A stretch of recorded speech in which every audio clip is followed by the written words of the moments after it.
Hi, everybody. This is Dr. Leif Rogers. I'm a plastic surgeon, and this is SOMA Living. And today we have Dr. Brendan Courneene. He's a part of our team, and he'll be on the show on a regular basis as well. So Dr. B, Yeah, and we call him Dr. B, he is a naturopath, and which is a slightly different, like, what am I looking for? Degree. Okay. Yeah. So it's a slightly different degree compared to an MD, but it's complementary because they learn a lot of things we don't learn, and to work together, I think makes us a better team. So tell them, what exactly is an ND? Hey, so ND, it's a naturopathic doctor, trained formally as a primary care provider. Not really a specialty board situation, so it's somewhere between like an NP, nurse practitioner, and an MD as far as autonomy and other things. But we are trained in some more alternatives that are giving us the professional quackery, I would say. Some of the modalities that are used, like herbalism or Western botanical medicine, homeopathy, hydrotherapy, some of the other more fringe or not as well researched modalities. But you're familiar with the ones that actually have data behind it, some that don't, correct? Yeah. Which is, I think, the most important thing. Because I mean, so many people out there like say, "Oh, this is the next coolest thing," or "This is is going to change the world." But you actually are familiar with data, like you know which ones have some real value and which don't. Yeah, and I'm a guinea pig on myself for probably a bunch of these things too. So yeah, the experience there.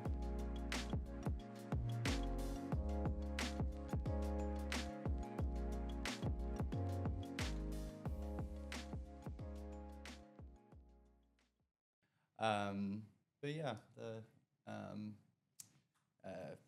what we're trained in, as far as medications, other things, that's, across the board.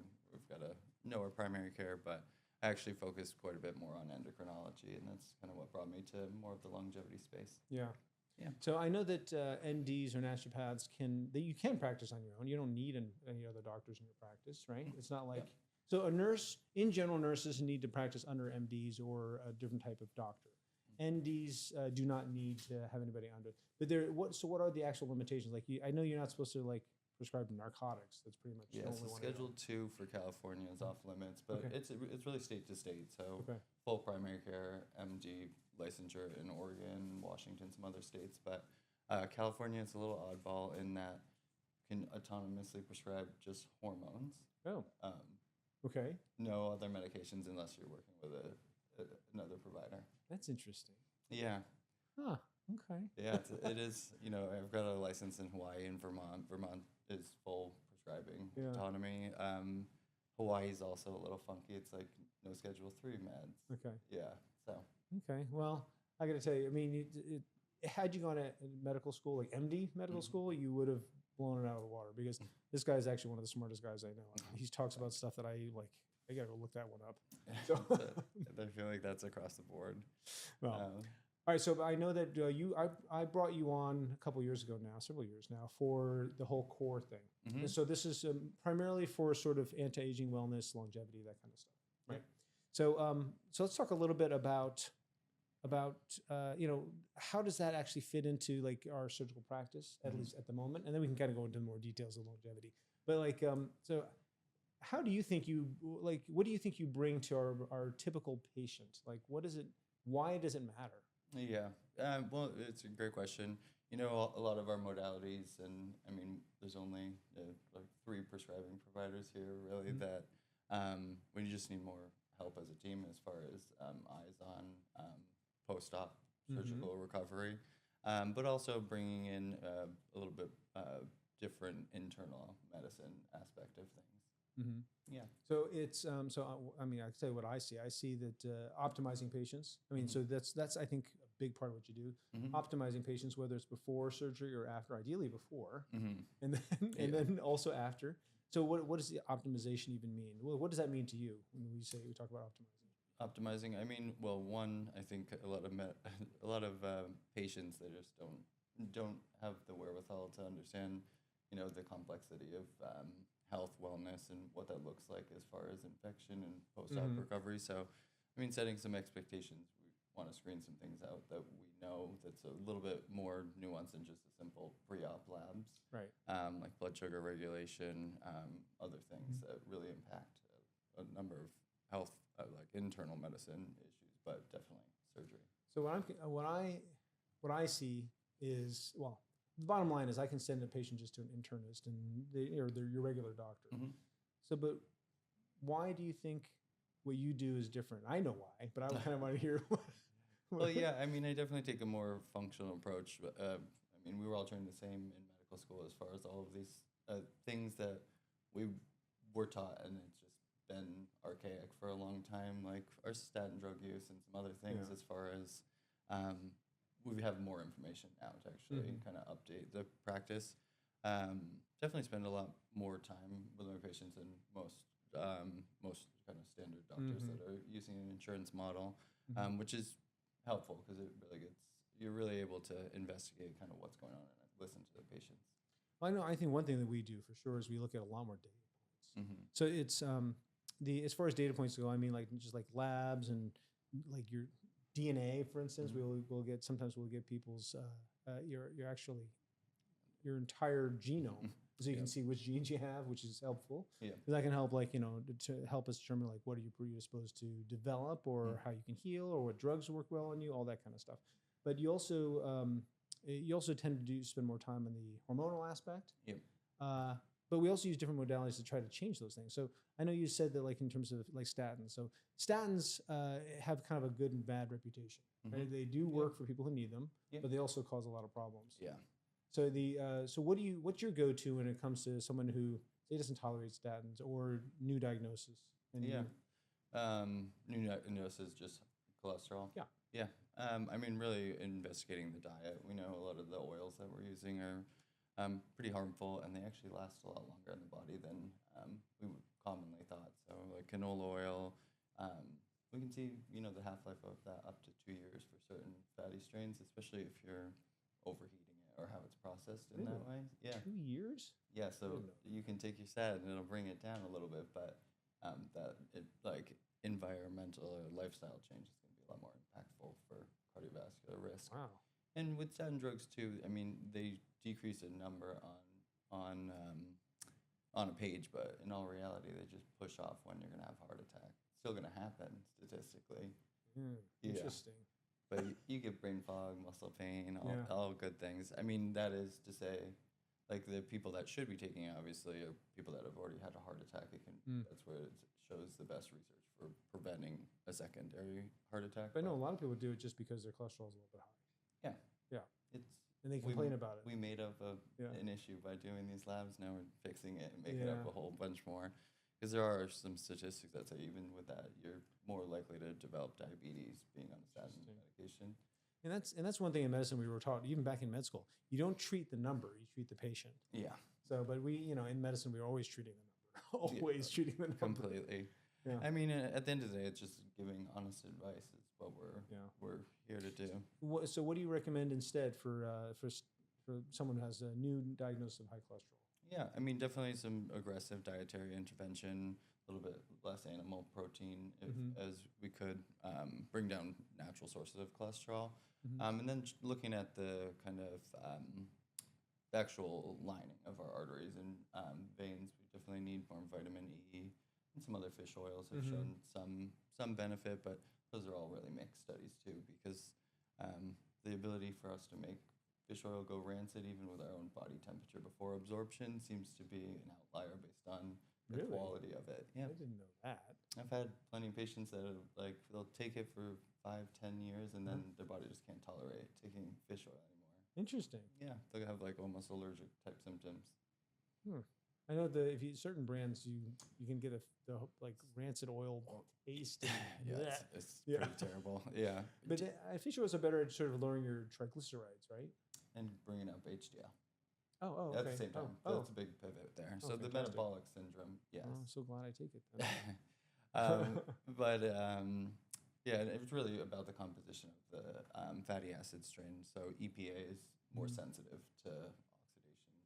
DHA, which is more of the brain supporting omega-3 fish oil, that is a little bit less susceptible to as much based on the structure of the chemical. What do you think longevity medicine really is? Or what does it really mean?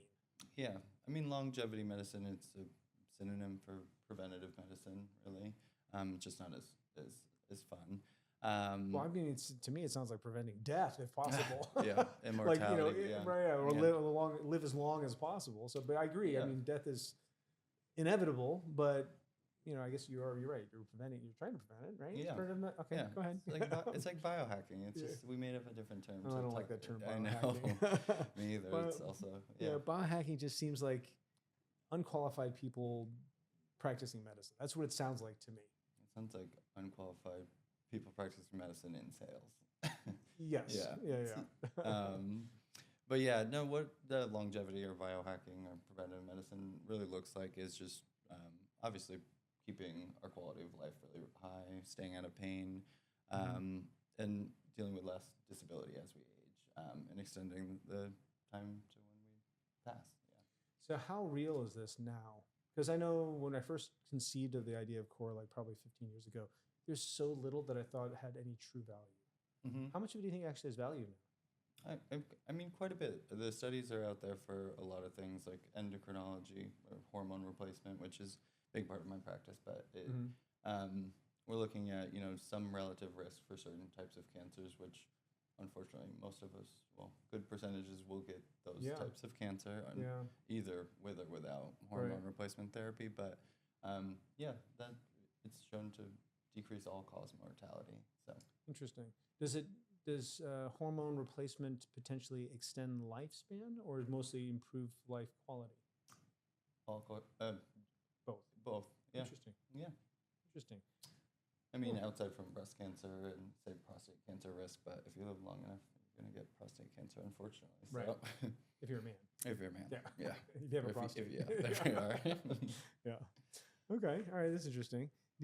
What about these technologies when it comes to, like, say, stem cell or telomeres or epigenetics? I mean, these are all trigger like fancy words that we see on the internet all the time. Yeah, I mean, there's definitely a lot of real science to a number of these things. Telomeres, of course, those are something that are up and down and probably genetically predisposed to be shorter or longer. So using that, I think that's been somewhat debunked, but there's still people trying to extend those telomeres and doing their CRISPR and all of that. So, but telomeres do shorten with divisions, don't they? Completely. Yep. Okay, but how much they shorten is dependent on the person or their genetics, or genetically how their telomerase enzymes are working. So, but also it's how well you've taken care of yourself. So interesting. Yeah, that's where we get the hyperbaric studies that say, hey, can we actually extend this? And there is some research that we can extend it. Is that sustainable to keep up with that? And do we have research on doing it long lasting? And does it actually translate into longer lifespan or not? Yeah. I mean, if it were preventative for us losing more genetic data because they shorten too far and the cells start dying, or worse, they become a malignancy just based on genetic errors. But I know there's also a genetic variant out there as a family line that have super long telomeres, and they get all kinds of cancers. Interesting one. Okay, so as far as epigenetics goes, what are epigenetics? So epigenetics are how our genes manipulate protein structures or enzymes that function or support or do all of our cellular function. So when we talk about like the popular MTHFR, that's really how we take folate in the natural form, take one carbon group off of it, and create one of the more like fuel coenzymes of a number of things. So SAMe is what we're really all shooting for, and that's where we take one carbon from folate, it gets transferred to B12, and then we've got a SAMe, or one turn of the homocysteine cycle. But are epigenetics things that can change, though, for us or over our lifetime? Yes, of course, because we do see even like generationally some epigenetic changes through the exposure to, say, BPA plastics. I'm sure you saw that Nature article that correlates your grandmother's exposure to BPA to gender dysphoria. Right. So it's somehow affecting your germline. So the actual Hmm. that's interesting. So, but I thought a lot of epigenetics changes over time. I mean, that's another thing they're tracking for aging, right? Hmm. How many changes you have, and they're good changes or bad changes, and some of them, and a lot of them get shed once you when you pass along your genes. So a lot Hmm. of them don't come with the genes. Is that all true?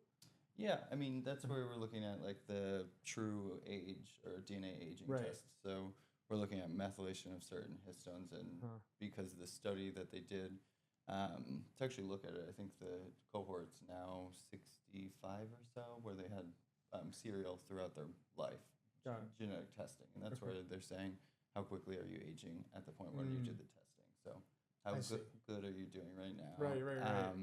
The other stuff like the associated telling you what your biological versus chronological age is. There's a Mhm. number of factors that even when you were in the womb that could have impacted that to being higher. So not as It's very cl- complicated.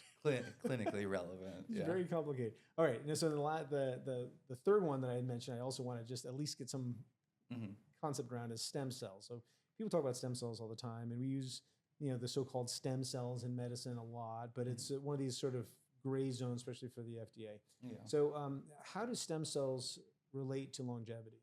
Yeah, I mean, well, if we're thinking about the just physiology of our body, it's we need to repair all the Mhm. time, and we don't do surgeries on people that are at a certain age or at a Mhm. certain health style because we don't think the outcome will be more of a benefit to a risk. Right. Um, when it comes down to stem cells, I mean, we've got the majority of our stem cells at our age are hanging out fat or in our bone marrow, and Uh-huh. not as much as not nearly as much as when we were say like 15 or so. Right. But that's our white blood cells. That's the cells that do all the work. So supporting them in whatever way we can is Mhm. of course going to be beneficial for Mm. repairing any issue, Mhm. not just Mhm. post surgery, but say your liver needs some more love and needs to regenerate some new cells. We've only got so many of Yeah. those stem cells. Liver's pretty good though. That's one of the ones that actually does Hmm. a pretty good job of regenerating. Yeah. The so stem cells. The way I conceptualize stem Hmm. cells is we have they're like kind of the fuel in the tank. We only have Yeah. so much, and if you use it all of them up, eventually there's no fuel left, and you can't replace the cells that die. And then that's how you see as we age, we kind of like everything kind of atrophies, not Hmm. just from stem cells, it's also from all these other things kind of reducing. That's part of it. Yeah. Um, the is there any is there any hope to increase the number of stem cells or the number of stem cell divisions that we have? I mean, again, this comes back to telomeres, it's all kind of Hmm. interlinked. But is there a way to somehow boost the health of our stem cells so we have more fuel in the tank? I mean, I would say, yeah, starting younger and living a healthier lifestyle is obviously going to allow for these stem cells to live longer.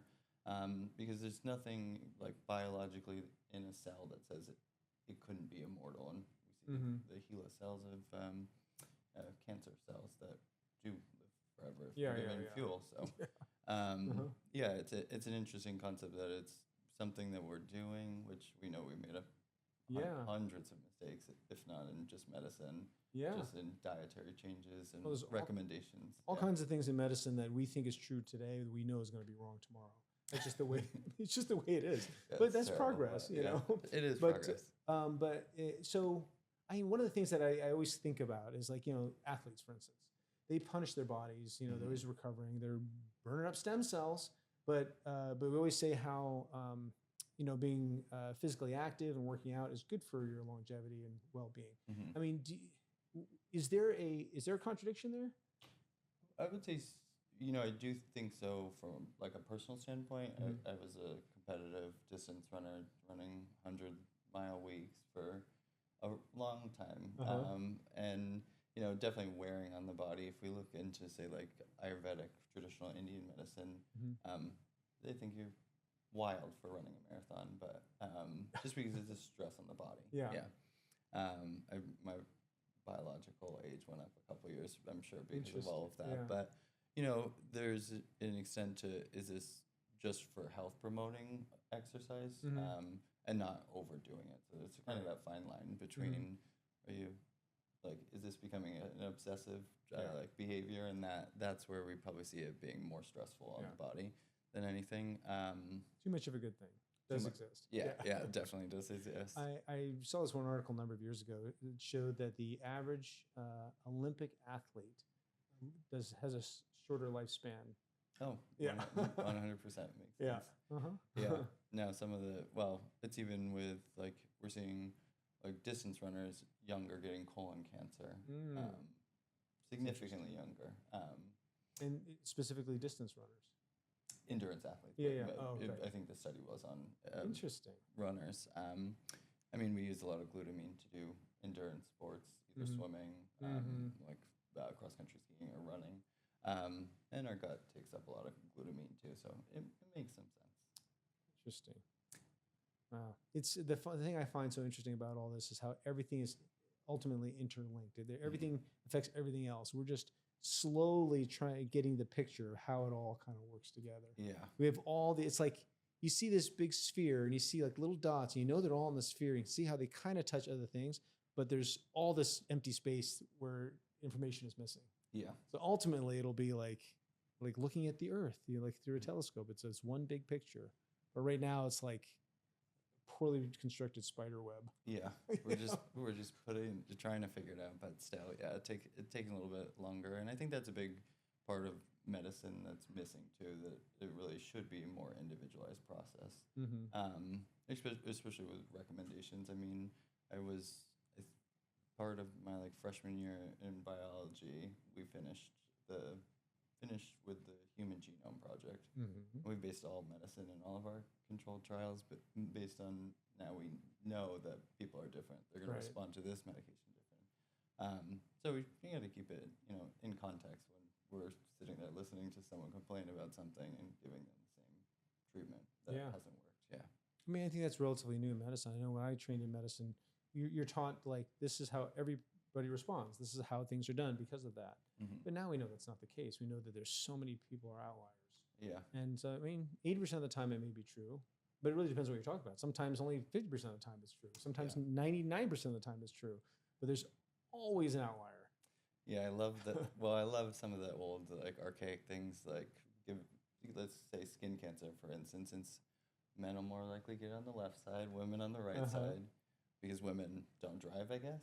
But that's something that's obviously changed. That's not so true anymore. Yeah. I mean, some things we should listen to, but also still have the wherewithal to investigate if appropriate.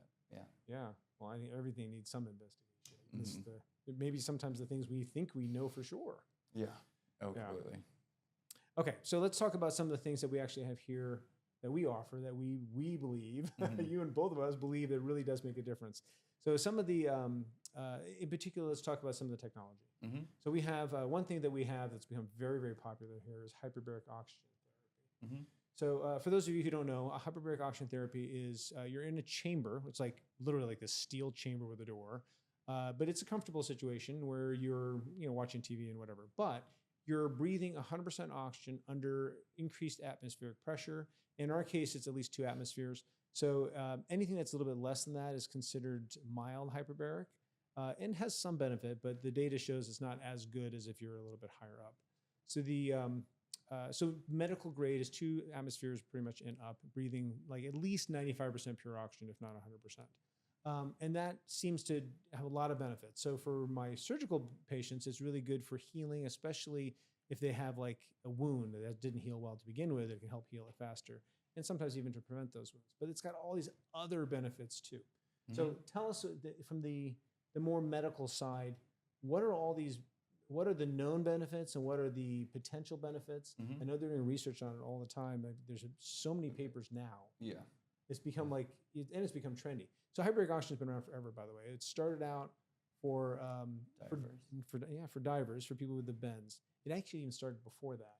It started out as like experimental stuff. These people were just doing kind of nutty things, but it was originally implemented for patients with the bends, people who got nitrogen in their bloodstream and needed to get it out without, it could help them not have strokes and things. And then we got it into medicine, and people thought it was good for certain things. It had its little moment back in like the 90s, And then it kind of fell out of vogue, and a lot of hospitals even took them out of their centers. Now it's back, but now I think it's come back not just a little bit in the hospitals, but even more outside, like our clinics like this. Yeah. So okay, so tell me, what do you see the benefit in our patients, and what do you think the real benefits are, and potentially the theoretical benefits are? Yeah. I mean, we definitely see some like neurological stroke patients that we can see day-to-day recovery. Some quality of life supported with cancer treatments for some patients.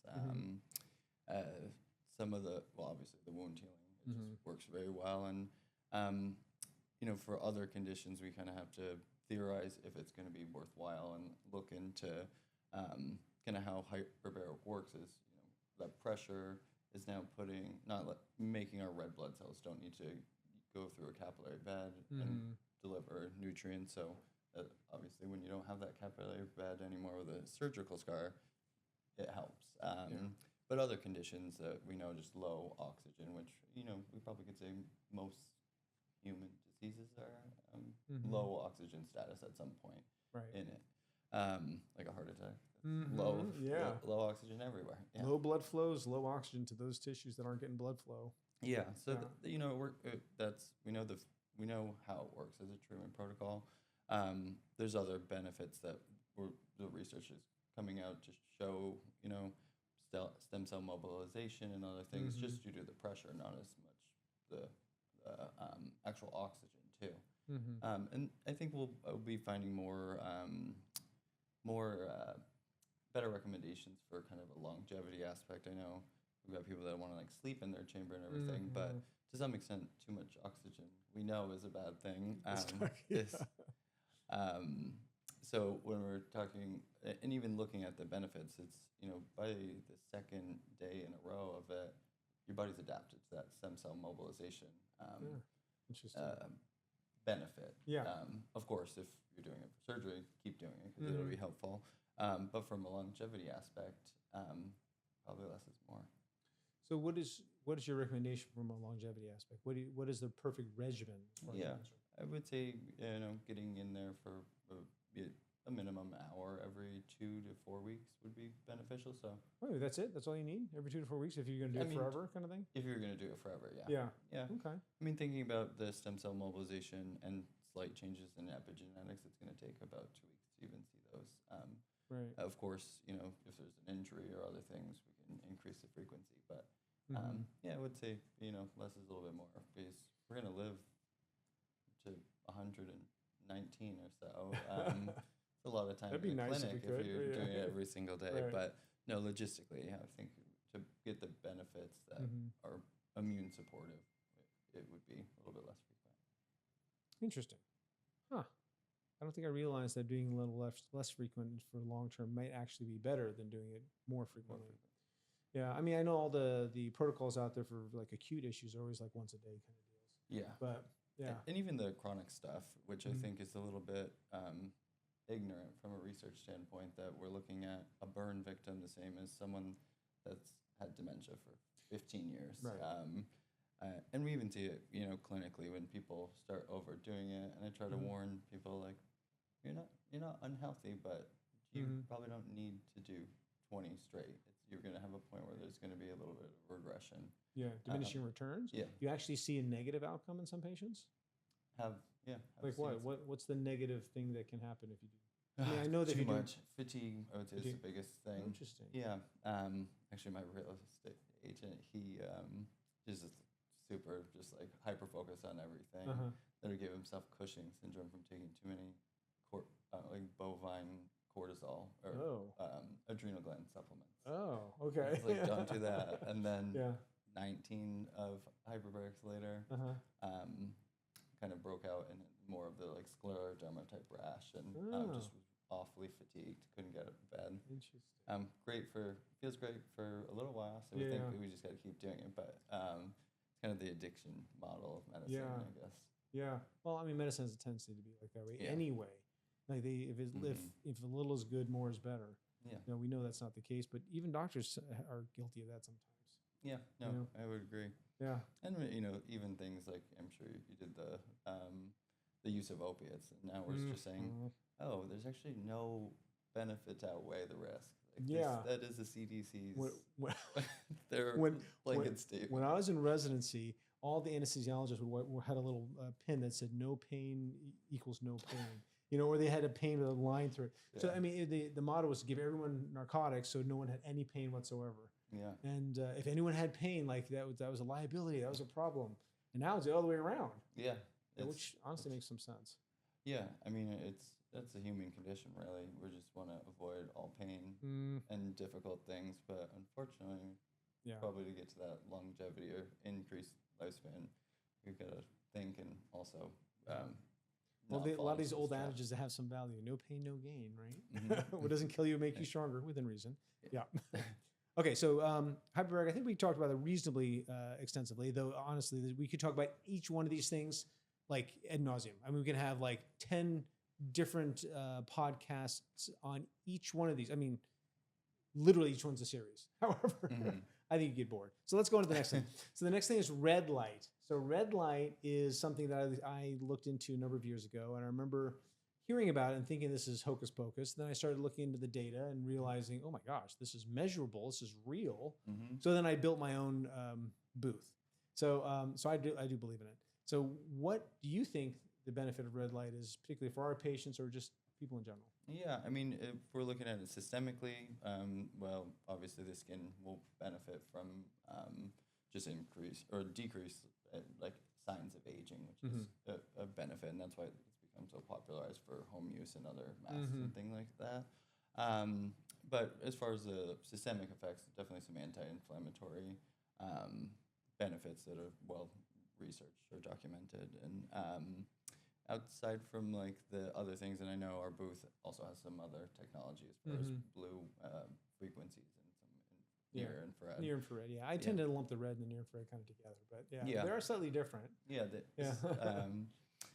well, which I think the near infrared is definitely a huge part of the like benefits we see research-wise.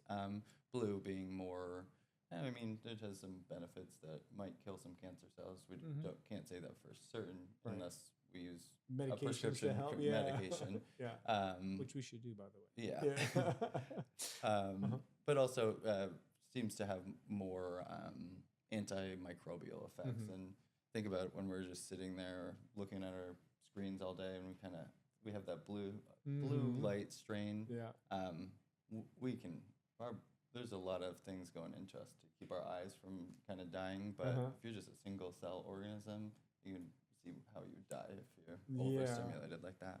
I know the blue light's good for killing all kinds of microorganisms, bacteria, viruses, and fungus. So it's kind of good for all of the above. Or bad for them, I should say, because it kills them. Good for us, though. I know there's also some studies that suggest that decreased inflammation, boost your immune system, can actually cause your stem cells to divide, which is interesting. So you have a more base number of stem cells. I'm not sure how that affects longevity otherwise, but it's an interesting thing. Yeah, so quicker division or you want it slower division. Speeds up healing. There's data that shows that. Actually, athletic performance, which I thought was a cool one. It improves your gains after workout, so you actually get more gain, like you would say lift weight to get stronger. If you lift weight and then do red light, you will see more gains after each time you lift than you would have otherwise seen. They did some interesting studies with humans and mice, and interesting. Why do you think that is? Just inflammation? I don't know. Maybe it's the repair process. It's stimulating something. It does increase ATP production by your mitochondria, which you would think that would help if they did the treatment just before. And there's a little bit of a benefit, but the most of the benefit based on the data I saw was to do it after a workout because you get more growth. Okay. Just better recovery. Better recovery, more actual muscle growth even. So if you're trying to be a bodybuilder or just get stronger in any way, it's supposed to be better. The study I saw a number of years ago before I built this thing, it was a mouse study. It was actually a really cool study. It was essentially, they took a bunch of mice, put them in different groups, and they would strap this little weight to their waist and make them climb a little rope ladder and see how far they could go before they fatigued and had to stop. And so they had different groups, like groups that got a sham treatment of red and infrared, a group that had the real treatment, and a group that, I'm trying to remember now. They had a sham, they had a real one. Oh, they had it before the treatment, after the treatment, and then before and after the treatment. So they had 4 groups. So, and the ones that had the most gains, meaning they could go the highest and had to have weights added so they could so they wouldn't make it to the top. The group that had the most gains was the group that had before and after. But the one that had it just after all by itself the gain was just almost statistically insignificantly less than the one that had before and after. And the one that had before only had slight gains, and the ones that had just the control had baseline gains, which is much less. Yeah, interesting. Yeah. Good. So, Good to know. anyway, okay, cryotherapy. I want to talk about that quickly too. So cryotherapy is essentially a super cold ice box you stand in for about 3 to 5 minutes. The way I see it is it's essentially the same concept as a Ice bath. ice bath, or what do they call it? Cold plunge, I guess is the thing. So similar idea. The only difference is you don't get wet and you don't have to like towel off afterwards, and there isn't as much of that initial shock. Yeah. No, completely. Yeah. I mean, there's a good amount of initial shock, but you can breathe through it. Yeah. A little bit easier. I think being dry is a lot more comfortable, and yeah, I've got a cold plunge at home, and I literally have it drained for so long, just not using it. Probably gonna say all that because it's quite a bit more uncomfortable. But yeah, I like cryotherapy in that you really get a boost of energy. It's the norepinephrine and epinephrine that we're flooding the system, which definitely is. If you're tired, it'll wake you up. And there's some benefits as far as blood vessel constricting and dilating, which are nice. May help reset some circadian rhythms if it's used in a frequency that is in line with it, which would look like doing it in the morning. What I've seen from my patients, in particular after surgery, is inflammation. So decreases sort of full body inflammation. That's the main reason I got is inflammation. I discovered it because I had a patient I did lipo on a number of years prior, and she came back and had lipo again. That happens sometimes. People do it a couple times. So the second time she had lipo, the first time she had lipo, she swelled like crazy. She's just one of these swellers. Some people are swellers. Yeah. Second time she had lipo, she didn't swell at all. I'm like, I couldn't believe it. I'm like, what changed? Why? I mean, you're the same person. Why is this so different? And she said, the only thing I changed is I'm doing cryotherapy this time. I'm like, huh. So I started looking into it, started sending my patients to outside places, and they all did better. They had less swelling, less pain. So so I find it really does help for pain and swelling post surgery. Yeah, no, makes quite a bit of sense. The inflammation aspect of it, the pain, that one's interesting. Well, it's obviously connected, but I wonder how much of the kind of the neurohormones that are really maybe it's just a little like adrenaline endorphin release from the actual cryo itself. Like I've had patients, I've had patients say they'd rather do cryo than take like a Percocet after surgery. Yeah, not everybody, but some. All right, so we also do IV therapy. This is less technology, at least when it comes to like a device. Yeah. But we do like IV, we do like peptides, and we do like NAD plus, which infusions and all kinds of things like that. How do you think that plays into sort of longevity and repair? Yeah, no, definitely. I mean, the IVs are kind of my bread and butter as far as like treatments, and there's definitely a longevity aspect of it, but also we know why people die. Really, it's cardiovascular, so heart attack, cancer second, stroke third. No, sorry, accidents, which could be medical or car accidents, anything there, and then stroke, neurological stroke. I believe what's the fifth one? Well, sepsis is in there somewhere, right? But infection. Infection. Yeah. Sepsis would be in there, but that could happen with any of the conditions. Right. It's really hard to differentiate it. But looking at that, cardiovascular kills half of the total deaths. So looking at IV therapy for that, an old school, and the website looks ancient, so it must be far older than that. But plaque-X therapy, which is really interesting. It's a phosphatidylcholine. It's less fun because you don't feel anything. It's got to be a slow infusion, or you'll give some phlebitis. But phosphatidylcholine, that molecule is just really high energy on our already burdened livers to make. Okay. But it almost has like a scrubbing effect on some of the arteries. So does that one work if you take it orally, or do you have to get it IV? It's recommended to do both while undergoing a course for, say, a carotid artery or interesting, a cardiac artery plaque. Yeah, is it worth doing on a regular basis just as a supplement? Orally? Yeah. Yeah, I mean it's thick. It's lecithin. So Yeah. sunflower lecithin. It's not the most That's tasty all it one. is, just lecithin. Yep, That's it. that's it. Mm. Obviously, they're looking at the actual phospholipids. So that's just Yeah. a general term. There's tons of different ones What if you under here. what if you cook with it? I mean, egg yolk has lecithin in it. That's why it works so well. Lecithin is a good. It's a binding agent. It's emulsifier. Yeah. So it can mix hydrophobic and hydrophilic together. So, Yeah. Yeah. No, I think that's a huge benefit of it. With fatty acids and cooking, so that phospholipid part of it, would be cautious that we're not causing more trans fats or other things when it's actually heated. Mm. So cold pressed or So so. raw egg yolk. No. Well, I know. It's an yeah, old school I thing, know, but yeah. maybe It there's some works. value to it. I mean, it's like, look at an egg yolk. When Yeah. we over easy, Uh-huh. it's orangish yellow, Yeah, and then yeah. we cook it, it becomes opaque, and that's actually, we're oxidizing the cholesterol. Oh. It's a chemical reaction. So our bodies can't process it when it's oxidized, but if it's still in a more natural form that our body's used to, you can process it. Interesting. Oh. That's a big place of like longevity research is how are we screwing ourselves up with the foods that we eat, and Yeah. like olive oil really shouldn't be heated. Right. Turns into trans fats. I think that was the first step into this whole process. So that's a whole nother podcast of cooking and what things Yeah. we eat. So I know that cooking foods, there's some benefits and there's some negatives, obviously. So the benefit, obviously, is you can kill bacteria and stuff, spoiled foods, things like that. You don't get sick as easily. There are some things become more bioavailable, like protein, for instance. I know meats, if you cook them, they actually become more bioavailable, even though I like medium rare. But so I know there's some benefits. You can get some more vitamins out of certain things when you cook them. But then you also denature some other things. Yeah, completely. It's a hard process to figure out, and what's the right thing for you too. Right. Because with the more bioavailability of protein, you're also getting more cholesterol in too. So good and bad. Yeah. Yeah. I also know that some plants, for instance, are frankly poisonous unless you cook them. Oh yeah. Yeah. Oh, completely. Right. Yeah. Bamboo.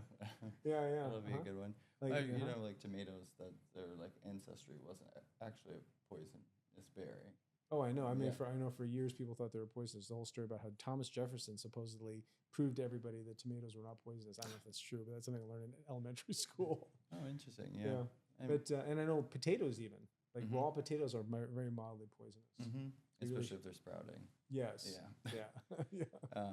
Yeah. No, it's an interesting one, but kind of going back to the phospholipids and other things, that's an old IV technique that typically that's like a 2 to 3 infusions a week for a course of 10 to show the decreasing plaque. So they studied it that way. I mean, expanding that into more of a longevity model, it's to have the cardiovascular benefits or just giving the body, taking that burden off the liver by giving it intravenously is just a nice technique. So that'd be once or twice a month or so. Interesting. To have some benefits. You also, if you have a lot of hardening, you get some pretty good diarrhea from it. Interesting. It actually pushes your calcium right out. Interesting. I may want to do that. I don't want the diarrhea, but I definitely wouldn't hurt to. It's like one or two of the first times you dose upwards to tolerance, but it does cause like a lot of bile dumping and other things. So, which is not a bad thing, especially if we got some sludge or some stones kicking around in there. But is it? Can it cause a problem because you're pushing stones out? Like I haven't had that happen to any patients, but theoretically it could. Okay. All right. Okay, so all right, then what about NAD? Everyone talked about NAD. I know for a while it was like crazy expensive to get it IV. Now the prices are becoming more normalized, and there's also oral supplements now. So what do you think the value of NAD is? Yeah, I mean NAD, it's nicotinamide adenine dinucleotide. It's the first step in our mitochondrial energy chain. It's a complex one. The N in it is a derivative of niacin, so B3, which is an old school technique to do flushes every so frequent. Get all red. Yeah, it's terrible. So energy production, and that's where we see the benefits or the popularity of it, as far as better mood, better circadian rhythm. Some people sleep great after it. Some people wake up really motivated to just get some things done. That's what I've noticed. Mm-hmm.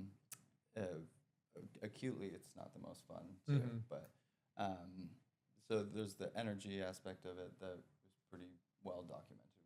We can see increased ATP production. Mm-hmm. Now more of the theoretical that's being researched right now is we've got enzymes in our nucleus of our cells, so the place where our DNA is stored. They're called sirtuin enzymes, and Mm-hmm. there's, I believe, 7 or 8 that we've discovered on the human genome, but they're in charge of doing these epigenetic changes, or the methylation of histones, Mm-hmm. opening up and closing certain genes. Mm-hmm. That's where we see gene mutations in cancers and other things. Hmm. We're not so sure that we can get NAD into the nucleus, so there was a long time where we assumed that it was going to be longevity providing. Okay. I mean, with energy and just cellular Yeah. health being a little bit better makes Right. sense. But yeah, that aspect of aging, and now that we've pinned down actually looking at that aging speed, I think we'll have some more Yeah. information about it. Interesting. What about NR? That's kind of like a thing everyone's talking about, right? Mhm. What is NR?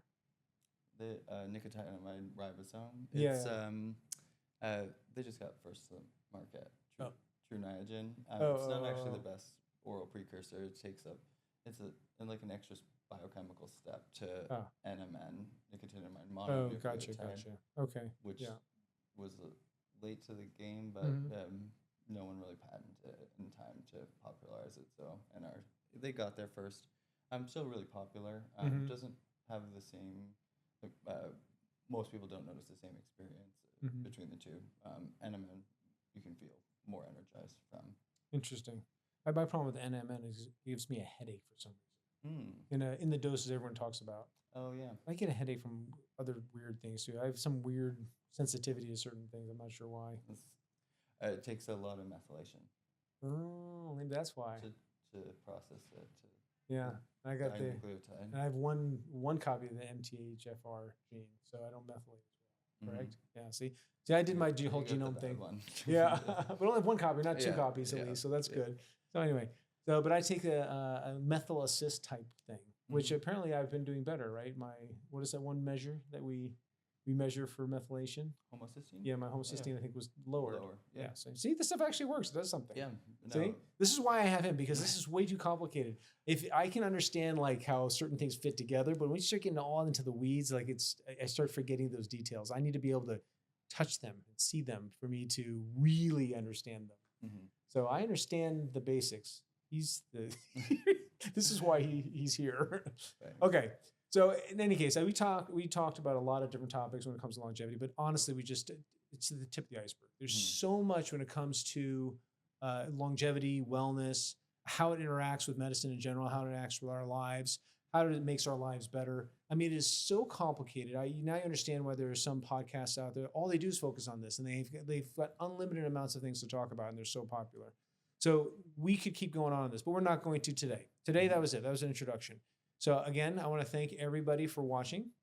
Thank you, Dr. B. Thanks So for this is, having me. again, Dr. B. He is the king of this stuff in my practice and in my life. And please come and watch us again.